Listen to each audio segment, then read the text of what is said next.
ready but missing this critical, crucial piece, and it's all my fault. And the moment I realized it, I was like, oh no, how can I hide it? Obviously, this is not the right thinking. Welcome everyone to LifewithLiza podcast. Our mission at LifewithLiza is to share people's stories and the challenges that they have overcome so that those who are listening in can get the strength, the courage, and the hope to be their better selves. And I wanted to welcome you in this special edition episode. Welcome. I'm so happy to see you here. Thank you for joining. Thank you for investing your time and energy into getting better and trusting me with it. And I wanted to tell you a story about something that happened to me a few years back at Accenture, which is my current company where I work in. And it was my first ever project, and I was doing this role at the project, which is called a business analyst, for the first time. And the role of a business analyst is where you collect the requirements from the business side on what they want to do. For example, if they want to build a new website, you need to collect all the requirements, what color the website do they want, how many pages, which pages, etc. And then put it together in one piece and give it to the development team. So I've done that.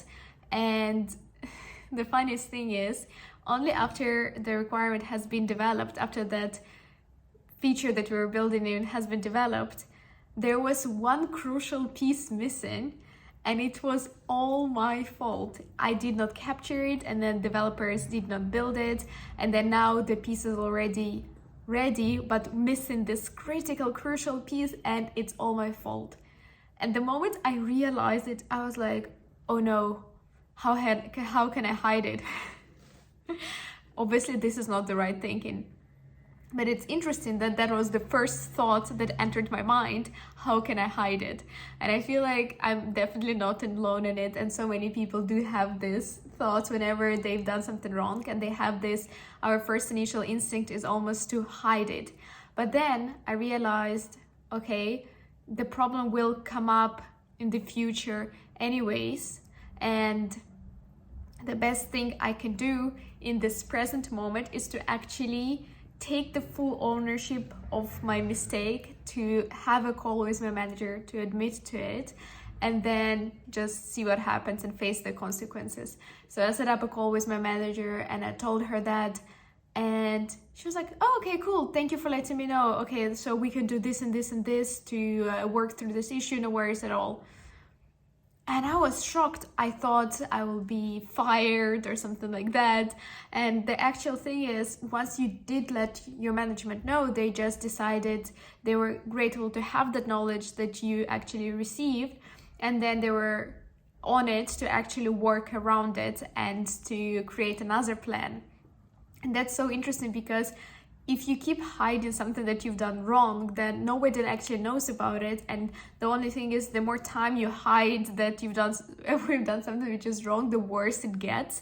So it is the hard part, but it's such a crucial part to actually take on that responsibility for what you've done, admit to it, raise it. And maybe the people to whom you raise it will not be as nice as my manager was, but at the same time, it's the best thing that you could do, because firstly, you remove this whole weight of knowing from your shoulders, from knowing that there is this problem that you are hiding. And secondly, then you can start actually addressing that problem and working on it, and that offers the biggest relief. And I think it's very interesting because it's very applicable to the work environment. Taking this full ownership, admitting to your mistakes, admitting as early as possible.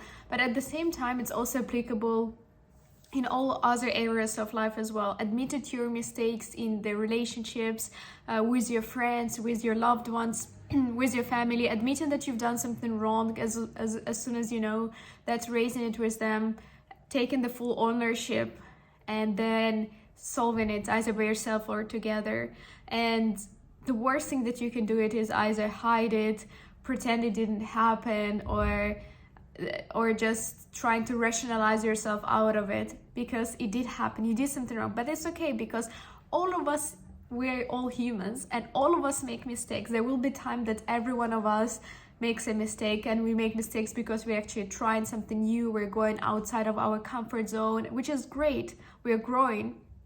And it is inevitable that we will actually do some mistakes. So the easiest way to actually deal with mistakes is the one that we discussed in this video, to actually admit to them, take full ownership. Taking full ownership feels scary, but also feels so good. And then once you've done that, move on and start fixing the solution, and don't repeat the same mistake again. That's also an important part. I hope you did enjoy this podcast episode, and I hope it does encourage you to take that scary full ownership of your mistakes, admit to them, never repeat the same ones, and start working on the ones. Think about in your life now where you have not admitted to some of the mistakes that you've made, and maybe you should act differently. Let me know if you do. Hope you did enjoy this episode. Please be sure to subscribe to this YouTube channel, like this video, leave a comment, and I see you tomorrow in the next episode.